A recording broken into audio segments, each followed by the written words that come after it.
आता मी पापलेट कढी बनवत आहे। टोप ठेवला आहे, टोपमध्ये तेल टाकलं आहे।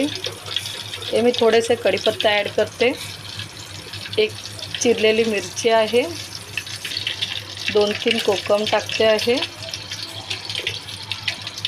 जरासं परतून घेतलं,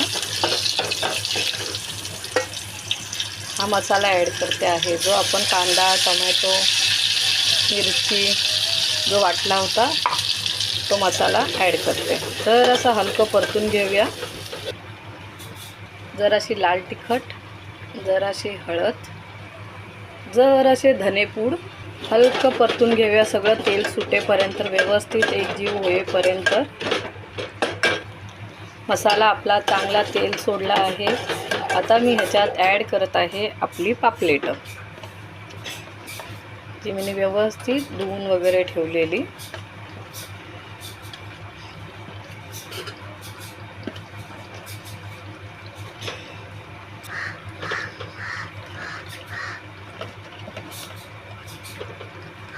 पाणी ॲड करून घेते, जरासं मसाल्याचं उरलेलं व्यवस्थित घेते।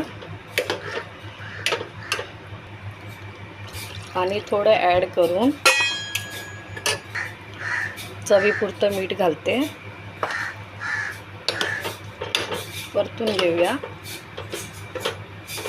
उकळी येईपर्यंत झाकून ठेवूया। चला तर पाहूया आपल्या पापलेट कढीला उखाळ आला की नाही। हो, बऱ्यापैकी आपल्या पापलेटला उखाळ आला आहे। मस्तपैकी पापलेट पण आपले तयार झाले आहेत। ही आपली पापलेट कढी झाली आहे तयार। व्हिडिओ आवडला असेल लाईक करा, शेअर करा, सबस्क्राईब करा। थँक्यू।